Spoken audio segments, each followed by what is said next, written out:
TNPSC group 4 group 2 எக்ஸாமுக்கு ஜிஎஸ்க்கான syllabus wise videos பார்த்துக்கிட்டு இருக்கோம். இதுவரையும் 8 டாபிக் பார்த்துட்டோம். இந்த வீடியோவில் அடுத்த டாபிக் பார்க்க போகிறோம். ஒன்றிய நிர்வாகம். இதில் மொத்தமாக 56 வினாக்கள் தான் இருக்குது. ஸோ ஸ்கிப் பண்ணாமல் கடைசி வரையும் பாருங்கள். இதுக்கான பிளேலிஸ்ட் லிங்க் வந்து டிஸ்கிரிப்ஷனில் இருக்குது, செக் பண்ணிக்கோங்க. டெலகிராமில் இன்னும் நீங்கள் ஜாயின் பண்ணிக்கோங்க. டெலகிராம் லிங்க்கும் டிஸ்கிரிப்ஷனில் இருக்குது. இந்த வீடியோ யூஸ்ஃபுல்லாக இருந்துச்சுன்னா மறக்காமல் ஒரு லைக் பண்ணிவிட்டு பாருங்கள். எவ்வளோ பேருக்கு யூஸ்ஃபுல்லாக இருக்குன்னு தெரிஞ்சுப்போம். மத்திய பொது பணியாளர் தேர்வாணையத்தின் தலைவர் மற்றும் உறுப்பினர்களை நியமனம் செய்பவர் குடியரசுத் தலைவர். மத்திய பொது பணியாளர் தேர்வாணையத்தின் தலைவர் மற்றும் உறுப்பினர்களை நியமனம் செய்பவர் யாருன்னா குடியரசுத் தலைவர். ஒரு மாநிலத்தின் குடியரசுத் தலைவர் ஆட்சி ஆரம்பத்தில் பாராளுமன்ற ஒப்புதலுடன் எத்தனை காலத்திற்கு விதிக்கப்படலாம்? 6 மாதங்களுக்கு. ஒரு மாநிலத்தின் குடியரசுத் தலைவர் ஆட்சி ஆரம்பத்தில் பாராளுமன்ற ஒப்புதலுடன் எத்தனை காலத்திற்கு விதிக்கப்படலாம் அப்படின்னு கேட்டிருக்காங்க. 6 மாதங்களுக்கு. 1990ஆம் ஆண்டு மாநிலங்களுக்கிடையே மன்றம் எதன் மூலம் ஏற்படுத்தப்பட்டது? குடியரசுத் தலைவரின் உத்தரவு மூலம். 1990ஆம் ஆண்டு மாநிலங்களுக்கிடையே மன்றம் எதன் மூலம் ஏற்படுத்தப்பட்டதுன்னா குடியரசுத் தலைவரின் உத்தரவு மூலம். இந்தியாவில் குடியரசுத் தலைவரை தேர்ந்தெடுக்க எந்த வாக்களிப்பு முறை கையாளப்படுகிறது? இரகசிய வாக்கு. இந்தியாவில் குடியரசுத் தலைவரை தேர்ந்தெடுக்க எந்த வாக்களிப்பு முறை கையாளப்படுகிறதுனா இரகசிய வாக்களிப்பு முறை. இந்தியாவின் முதல் குடியரசுத் தலைவர் டாக்டர் ராஜேந்திர பிரசாத். இந்தியாவின் முதல் குடியரசுத் தலைவர் யாருன்னா டாக்டர் ராஜேந்திர பிரசாத்.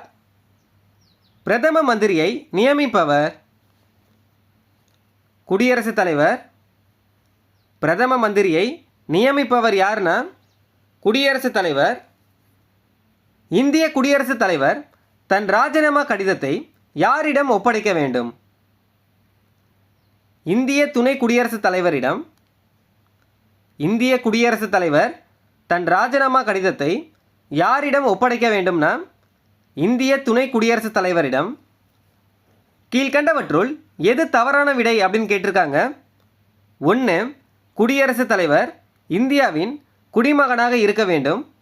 1 வந்து சரிதான். குடியரசுத் தலைவர் இந்தியாவின் குடிமகனாக இருக்க வேண்டும். ஏ வந்து சரி. அடுத்தது குடியரசுத் தலைவர் 30 வயது முடிந்தவராக இருக்க வேண்டும். 2 வந்து தவறு.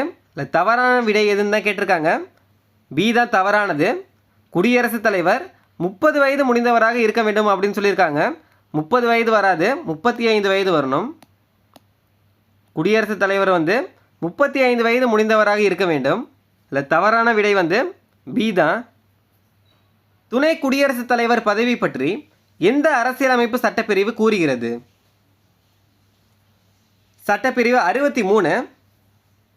துணை குடியரசுத் தலைவர் பதவி பற்றி எந்த அரசியலமைப்பு சட்டப்பிரிவு கூறுகிறதுனா சட்டப்பிரிவு 63. அரசியலமைப்பின் எந்த பிரிவு இந்திய குடியரசுத் தலைவருக்கு லோக்சபாவில் ஆங்கிலோ இந்தியன் சமுதாயத்தை சார்ந்த 2 உறுப்பினர்களை நியமிக்க ஆதாரம் அளிக்கிறது? பிரிவு 331. எந்த சட்டப்பிரிவுன்னு கேட்டாங்கன்னா சட்டப்பிரிவு 331. எதுக்குன்னா இந்திய குடியரசுத் தலைவருக்கு லோக்சபாவில் ஆங்கிலோ இந்தியன் சமுதாயத்தை சார்ந்த 2 உறுப்பினர்களை நியமிக்க ஆதாரம் அளிக்கும் சட்டப்பிரிவு எதுனா சட்டப்பிரிவு 331. குடியரசுத் தலைவர் அதிகாரம் தொடர்பான எந்த வாதம் தவறு என கருதப்படுகிறது? 1. குடியரசுத் தலைவர் 2 அவையிலும் உரை நிகழ்த்த முடியும். இல்லை, ஏ வந்து சரிதான். குடியரசுத் தலைவர் 2 அவையிலும் உரை நிகழ்த்த முடியும். ஏ வந்து சரி. பி. குடியரசுத் தலைவர் நாடாளுமன்றத்தின் 2 அவைகளுக்கும் செய்திகளை அனுப்ப முடியும். இல்லை, பியும் சரிதான். குடியரசுத் தலைவர் நாடாளுமன்றத்தின் 2 அவைகளுக்கும் செய்திகளை அனுப்ப முடியும். இல்லை, பியும் சரிதான். அடுத்தது நாடாளுமன்றம் கூட்டத்தொடரை குடியரசுத் தலைவர் தலைமை தாங்கி நடத்த முடியும். இல்லை, தவறானது என்னன்னா சி தான். குடியரசுத் தலைவர் வந்து தலைமை தாங்க முடியாது. இல்லை, உரை நிகழ்த்த மட்டும்தான் முடியும். நாடாளுமன்றத்தை தலைமை தாங்குபவர் யாருன்னு கேட்டாங்கன்னா சபாநாயகர் அல்லது துணை சபாநாயகர். குடியரசுத் தலைவர் வராது. இல்லை, தவறானது வந்து சி தான். 1997ஆம் வருடம் ஐகே குஜராலுக்கு பிரதம மந்திரியாக பதவி பிரமாணம் செய்து வைத்த குடியரசுத் தலைவரின் பெயர் என்னன்னு கேட்டிருக்காங்க. சங்கர் தயாள் சர்மா. 1997ஆம் வருடம் ஐகே குஜராலுக்கு பிரதம மந்திரியாக பதவி பிரமாணம் செய்து வைத்த குடியரசுத் தலைவர் யாருன்னா சங்கர் தயாள் சர்மா. மாநிலங்களவை கூட்டங்களுக்கு தலைமை தாங்கி நடத்துபவர் துணை குடியரசுத் தலைவர். மாநிலங்களவை கூட்டங்களுக்கு தலைமை தாங்கி நடத்துபவர் யாருன்னா துணை குடியரசுத் தலைவர். மக்களவைன்னு கேட்டாங்கன்னா சபாநாயகர், மாநிலங்களவைன்னு கேட்டாங்கன்னா துணை குடியரசுத் தலைவர். பின்வருவனவற்றுள் சரியானதை தெரிவு செய்க அப்படின்னு கொடுத்துருக்காங்க. 1, குடியரசுத் தலைவர் நாட்டின் தலைவர் ஆவார். 1 வந்து சரி. குடியரசுத் தலைவர் வந்து நாட்டின் தலைவர். 1 சரி. 2, நாட்டின் நிர்வாக அதிகாரங்கள் யாவும் குடியரசுத் தலைவரிடம் உள்ளது. இல்லை, 2ம் சரிதான். நாட்டின் தலைவர் வந்து குடியரசுத் தலைவர். நாட்டின் நிர்வாக அதிகாரங்கள் யாவும் குடியரசுத் தலைவரிடம் உள்ளது. இல்லை, 2மே சரிதான். ஆப்ஷன் வந்து சி. 1 மற்றும் 2 சரி. கீழ்கண்ட கூற்றுகளை ஆராய்கன்னு கொடுத்துருக்காங்க. கூற்று: துணை குடியரசுத் தலைவர் மாநிலங்களவை கூட்டங்களுக்கு தலைமை ஏற்கிறார். கூற்று வந்து சரிதான். துணை குடியரசுத் தலைவர் தான் மாநிலங்களவை கூட்டங்களுக்கு தலைமை ஏற்கிறார். கூற்று வந்து சரி. காரணம்: அவர் மாநிலங்களவையினால் தேர்ந்தெடுக்கப்படுகிறார். காரணம் வந்து தவறு. குடியரசுத் தலைவர் மாதிரி தான் துணை குடியரசுத் தலைவரும் தேர்ந்தெடுக்கப்படுகிறார். அதாவது மறைமுக தேர்தல் மூலம்தான் தேர்ந்தெடுக்கப்படுகிறார். இதில் வந்து மாநிலங்களவையினால் தேர்ந்தெடுக்கப்படுகிறார் அப்படின்னு கொடுத்துருக்காங்க. காரணம் வந்து தவறு. கூற்று மட்டும்தான் சரி. ஆப்ஷன் வந்து சி. அதாவது ஏ சரி, ஆர் வந்து தவறு. ஏனா கூற்று, ஆர்னா காரணம். எத்தனை நாட்களுக்கு முன்னதாக குடியரசுத் தலைவருக்கு எதிரான ராஜ துரோக விசாரணை அறிவிப்பு வழங்கப்பட வேண்டும்? 14 நாட்களுக்கு முன்னதாக. எத்தனை நாட்களுக்கு முன்னதாக குடியரசுத் தலைவருக்கு எதிரான ராஜ துரோக விசாரணை அறிவிப்பு வழங்கப்பட வேண்டும்னா 14 நாட்களுக்கு முன்னதாக. அனைத்து அமைச்சர்களும் பிரதமரின் ஆலோசனையின் பேரில் குடியரசுத் தலைவர் நியமனம் செய்கிறார் என்பதை கீழ்வரும் எந்த சட்டப்பிரிவு குறிப்பிடுகிறது அப்படின்னு கேட்டிருக்காங்க. சட்டப்பிரிவு 75(1). அனைத்து அமைச்சர்களும் பிரதமரின் ஆலோசனையின் பேரில் குடியரசுத் தலைவர் நியமனம் செய்கிறார் என்பதை கீழ்வரும் எந்த சட்டப்பிரிவு குறிப்பிடுகிறதுனா சட்டப்பிரிவு 75(1). கீழ்கண்ட கூற்றுகளை ஆராய்கன்னு கொடுத்துருக்காங்க. கூற்று: இந்திய குடியரசுத் தலைவர் அரசின் செயலாட்சி துறை தலைவர் ஆவார். கூற்று வந்து சரிதான். குடியரசுத் தலைவர் அரசின் செயலாட்சி துறை தலைவர் ஆவார். கூற்று வந்து சரிதான். காரணம்: அவர் இராணுவத்தின் முப்படை தளபதி ஆவார். காரணமும் சரிதான். குடியரசுத் தலைவர் வந்து இராணுவத்தின் முப்படை தளபதி ஆவார். காரணமும் சரிதான். ஆனால் கூற்றுக்கான காரணம் வந்து இது கிடையாது. ஆப்ஷன் வந்து பி. ஏவும் பியும் சரிதான். ஏயின் சரியான விளக்கம் வந்து ஆர் கிடையாது. குடியரசுத் தலைவர் மற்றும் துணை குடியரசுத் தலைவர் நாடாளுமன்ற மேல்சபை உறுப்பினர்கள் எந்த முறை மூலம் தேர்ந்தெடுக்கப்படுகின்றனர்? மறைமுக தேர்தல் மூலம் குடியரசுத் தலைவர் மற்றும் துணை குடியரசுத் தலைவர் நாடாளுமன்ற மேல்சபை உறுப்பினர்கள் எந்த முறை மூலம் தேர்ந்தெடுக்கப்படுகிறார்கள்னா மறைமுக தேர்தல் மூலம். கண்டோன்மெண்ட் வாரியத்தின் தலைவர் யாரால் நியமனம் செய்யப்படுகிறார்? குடியரசுத் தலைவரால். கண்டோன்மெண்ட் வாரியத்தின் தலைவர் யாரால் நியமனம் செய்யப்படுகிறார்னா குடியரசுத் தலைவரால். பாக்கெட் வீட்டோ அதிகாரத்தை பயன்படுத்திய 2 குடியரசுத் தலைவர்கள் யாருன்னு கேட்டிருக்காங்க. பாக்கெட் வீட்டோ அதிகாரத்தை பயன்படுத்திய 2 குடியரசுத் தலைவர்கள் யாருன்னா வி.வி. கிரி மற்றும் ஜெயில் சிங். எந்த அரசியலமைப்பு பிரிவு நாடாளுமன்றத்தின் கூட்டத்தொடர் இல்லாத போது குடியரசுத் தலைவர் அவசர சட்டங்களை இயற்ற வழிவகுக்கிறது?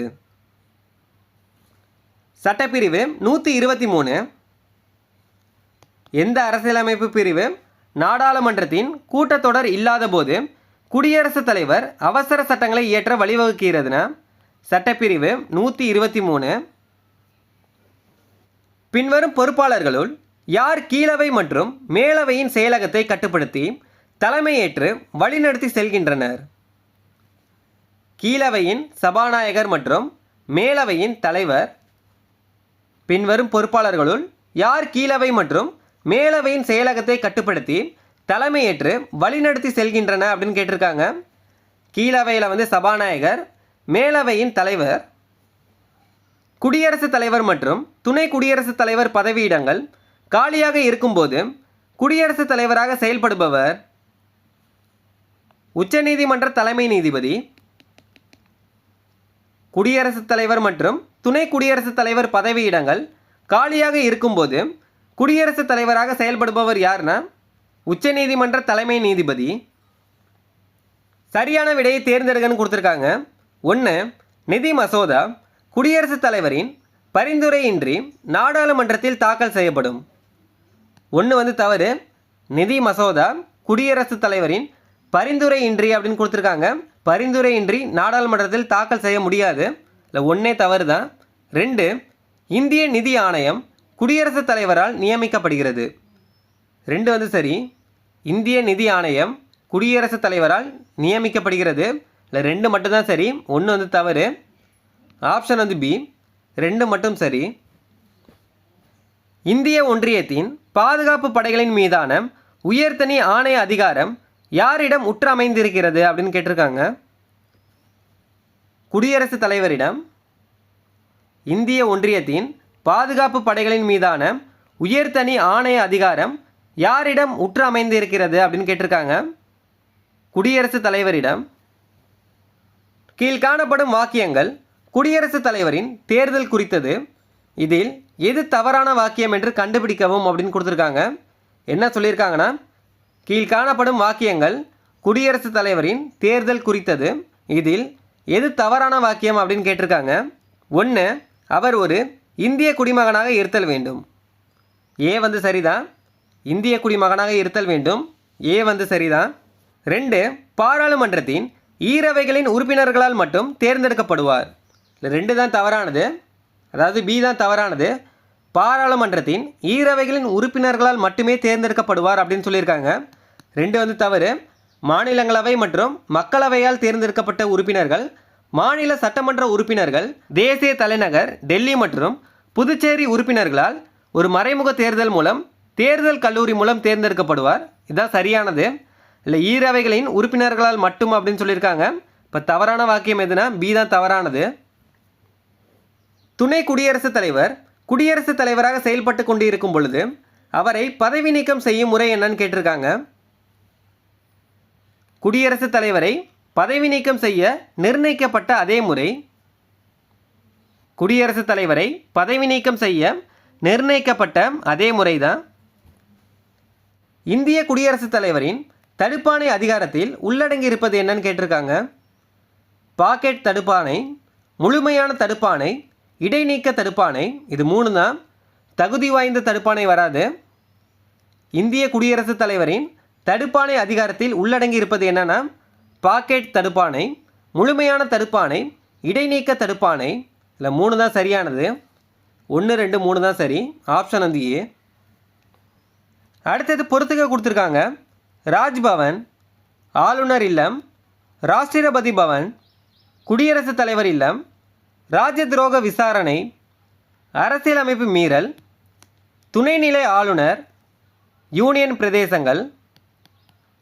ராஜ்பவன் ஆளுநரின் இல்லம், ராஷ்டிரபதி பவன் குடியரசுத் தலைவரின் இல்லம், ராஜ துரோக விசாரணை அரசியலமைப்பு மீறல், துணைநிலை ஆளுநர் யூனியன் பிரதேசங்கள். Option D. 2, 1, 4, 3 இதுதான் சரியானது. எத்தனை உறுப்பினர்களை குடியரசுத் தலைவர் மாநிலங்களவைக்கு நியமிக்கிறார்? 12 உறுப்பினர்களை. எத்தனை உறுப்பினர்களை குடியரசுத் தலைவர் மாநிலங்களவைக்கு நியமிக்கிறார்னா 12 உறுப்பினர்களை. இந்திய அரசியலமைப்பின் சட்டப்பிரிவு 63 யாரை குறிப்பிடுகிறது? துணை குடியரசுத் தலைவரை. இந்திய அரசியலமைப்பின் சட்டப்பிரிவு 63 யாரை குறிப்பிடுகிறதுனா துணை குடியரசுத் தலைவரை. குடியரசுத் தலைவர் மற்றும் அமைச்சரவை குழுக்களுக்கு இடையே உள்ள உறவுகளை எந்த பிரிவுகள் விவரிக்கின்றது அப்படின்னு கேட்டிருக்காங்க.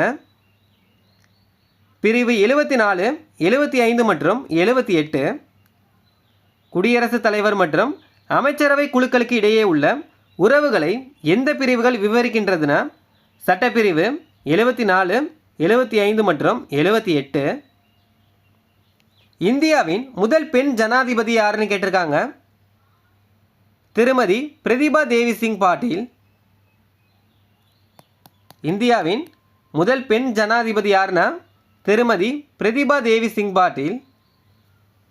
1967 முதல் 1969 வரை இந்தியாவின் குடியரசுத் தலைவராக பதவி வகித்தவர் டாக்டர் ஜாகிர் ஹுசேன். 1967 முதல் 1969 வரை இந்தியாவின் குடியரசுத் தலைவராக பதவி வகித்தவர் யார்னா டாக்டர் ஜாகிர் ஹுசேன். இந்திய குடியரசுத் தலைவர் கீழ்கண்ட எந்த வாக்கு மூலம் தேர்ந்தெடுக்கப்படுகிறார்? ஒற்றை மாற்று வாக்கு மூலம். இந்திய குடியரசுத் தலைவர் கீழ்கண்ட எந்த வாக்கு மூலம் தேர்ந்தெடுக்கப்படுகிறார்னா ஒற்றை மாற்று வாக்கு மூலம். கீழ்கண்டவற்றுள் எது சரியாக பொருந்தவில்லை அப்படின்னு கேட்டிருக்காங்க. குடியரசுத் தலைவர் 35 வயது. ஏ வந்து சரிதான்.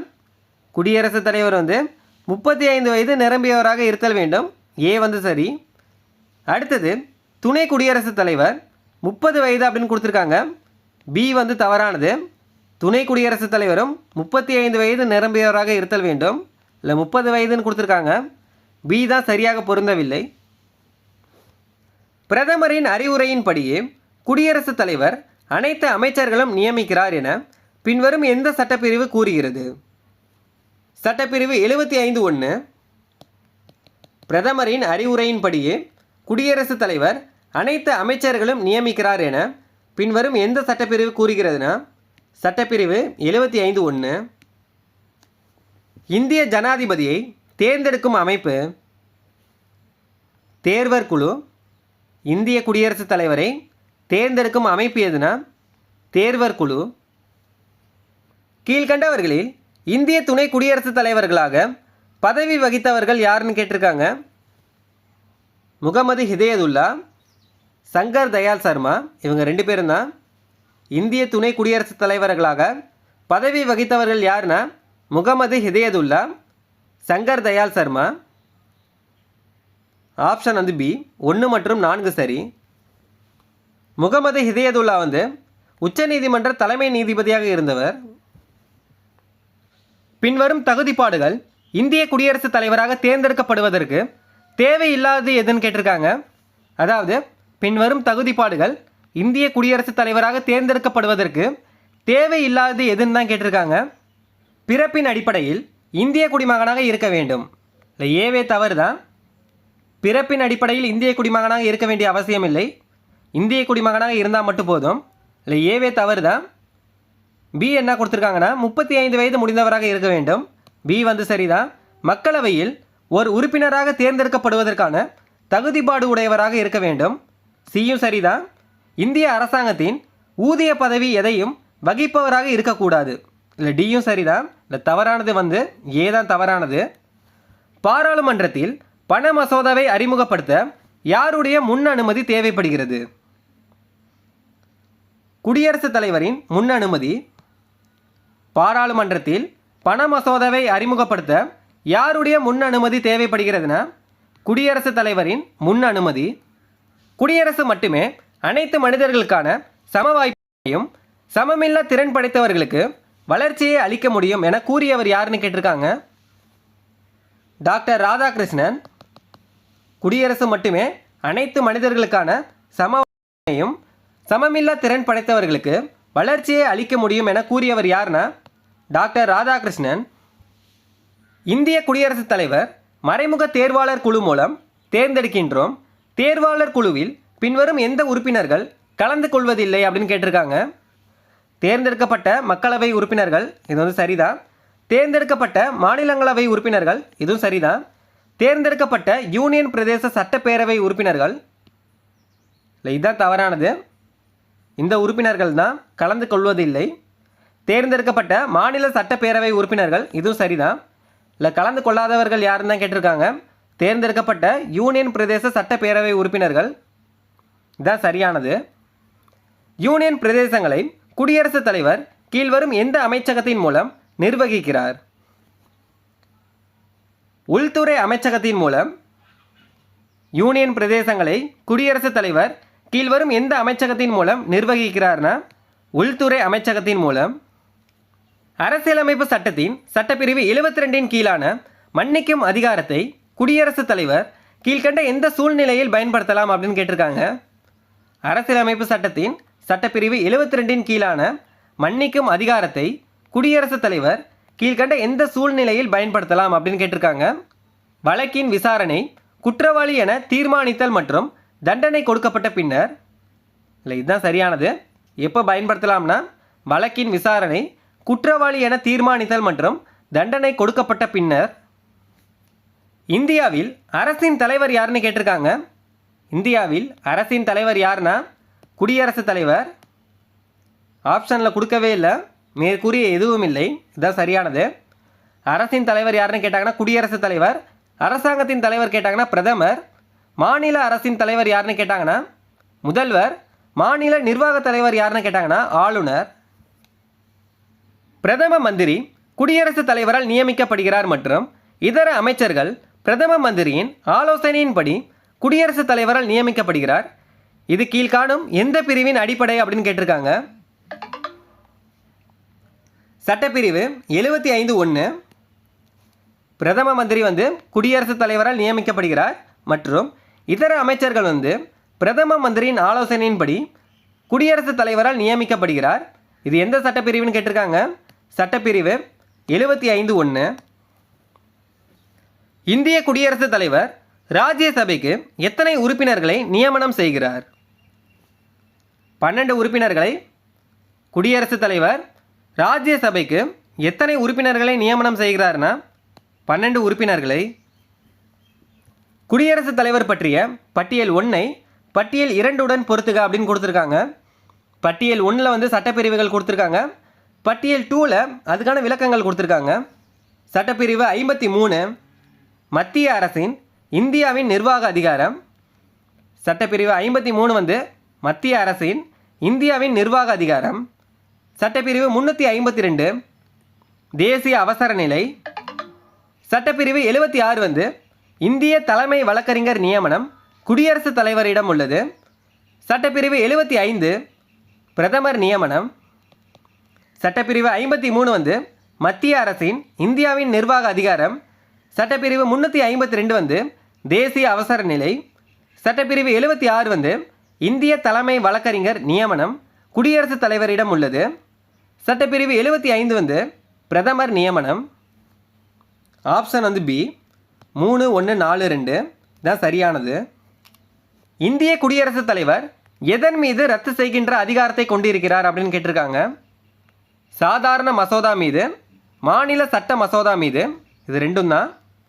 இந்திய குடியரசுத் தலைவர் எதன் மீது ரத்து செய்கின்ற அதிகாரத்தை கொண்டிருக்கிறார்னா சாதாரண மசோதா மீது, மாநில சட்ட மசோதா மீது. 1, 4 தான் சரி. ஆப்ஷன் ஏ 1 மற்றும் 4 சரி. தேசிய பேரிடர் மேலாண்மை ஆணையத்தின் தலைவர் யார்? பிரதம மந்திரி. தேசிய பேரிடர் மேலாண்மை ஆணையத்தின் தலைவர் யாருன்னா பிரதமர். கீழ்கண்ட கூற்றுகளில் சரியானது எதுன்னு கேட்டிருக்காங்க. 1 இந்திய அரசியலமைப்பு சட்டம் பாராளுமன்ற அரசாங்க முறையை நிறுவியுள்ளது. 1 சரிதான். இந்திய அரசியலமைப்பு சட்டம் பாராளுமன்ற அரசாங்க முறையை நிறுவியுள்ளது. 1 சரி. 2 பிரதமர் அரசாங்கத்தின் தலைவர் ஆவார். 2 சரிதான். பிரதமர் அரசாங்கத்தின் தலைவர். 3 குடியரசுத் தலைவர் அரசாங்கத்தின் தலைவர் ஆவார். 3 தவறு. குடியரசுத் தலைவர் அரசின் தலைவர். அரசாங்கத்தின் தலைவர் யாருன்னா பிரதமர் தான். இல்லை, 3 தவறு. 4 குடியரசுத் தலைவர் உண்மையான செயலாட்சி அதிகாரம் கொண்டவர். 4 தவறு தான். குடியரசுத் தலைவர் செயலாட்சி துறைக்கு தலைவராக இருந்தாலுமே உண்மையான செயலாட்சி துறைக்கான அதிகாரம் யார்கிட்ட இருக்குன்னா பிரதமர்கிட்ட தான் இருக்குது. 4 தவறு தான். இல்லை, சரியானது என்னென்னா 1, 2 தான் சரி. ஆப்ஷன் ஏ 1 மற்றும் 2 சரி. துணை ஜனாதிபதிகளின் சரியான வரிசையை தேர்ந்தெடுக்கவும்னு கொடுத்துருக்காங்க. சரியான வரிசை எதுனா ஜாகிர் உசேன், பிடி ஜெட்டி, கேஆர் நாராயணன், பிஎஸ் ஷெகாவட். கீழ்கண்ட கூற்றுகளை ஆராய்கன்னு கொடுத்துருக்காங்க. கூற்று சட்டப்பிரிவு 312 அகில இந்திய சேவைகள். கூற்று வந்து சரி. சட்டப்பிரிவு 312 வந்து அகில இந்திய சேவைகள். கூற்று வந்து சரி. இதுக்கான காரணம் கொடுத்துருக்காங்க. ஒரே சீரான தன்மையுடைய அதிகார வர்க்கம் இருக்க வேண்டும் என மாநிலங்கள் விரும்பின. இதுக்கான காரணம் வந்து தவறு. ஒரே சீரான தன்மையுடைய அதிகார வர்க்கம் இருக்க வேண்டும் என மாநிலங்கள் விரும்பின. கூற்று மட்டும்தான் சரி, காரணம் வந்து தவறு. ஆப்ஷன் வந்து ஏ, கூற்று வந்து உண்மை, காரணம் வந்து தவறு. கீழ்கண்ட ஜனாதிபதி அதிகாரம் பற்றிய கூற்றுகளில் எது சரியானதுன்னு கேட்டிருக்காங்க. 1. குடியரசுத் தலைவரின் முன் பரிந்துரையுடன் மட்டுமே பண மசோதாக்களை நாடாளுமன்றத்தில் அறிமுகப்படுத்த முடியும். 1 வந்து சரி. குடியரசுத் தலைவரின் முன் பரிந்துரையுடன் மட்டுமே பண மசோதாக்களை நாடாளுமன்றத்தில் அறிமுகப்படுத்த முடியும். 1 வந்து சரிதான். 2. நாட்டின் நிதி நிலைத்தன்மை அல்லது கடன் அச்சுறுத்தலுக்கு உள்ளாகும் போது குடியரசுத் தலைவர் நிதி அவசர நிலையை அறிவிக்க முடியும். இல்லை, 2ம் சரிதான். நாட்டின் நிதி நிலைத்தன்மை அல்லது கடன் அச்சுறுத்தலுக்கு உள்ளாகும் போது குடியரசுத் தலைவர் நிதி அவசர நிலையை அறிவிக்க முடியும். 2ம் சரிதான். 3. குடியரசுத் தலைவர் தனது அலுவலகத்தின் அதிகாரங்கள் மற்றும் கடமைகளை பயன்படுத்துவதற்கு எந்த ஒரு நீதிமன்றத்தின் முன் பொறுப்பாளி அல்ல. இல்லை, 3ம் சரிதான். குடியரசுத் தலைவர் தனது அலுவலகத்தின் அதிகாரங்கள் மற்றும் கடமைகளை பயன்படுத்துவதற்கு எந்த ஒரு நீதிமன்றத்தின் முன் பொறுப்பாளி அல்ல அப்படின்னு சொல்லியிருக்காங்க. இல்லை, 3ம் சரிதான். 4. யூனியன் பிரதேசங்களின் நிர்வாகத்திற்கு குடியரசுத் தலைவர் பொறுப்பானவர். 4ம் சரிதான். இல்லை, கொடுத்துருக்கிறது எல்லாமே சரிதான். ஆப்ஷன் வந்து டி. 1, 2, 3 மற்றும் 4 சரி.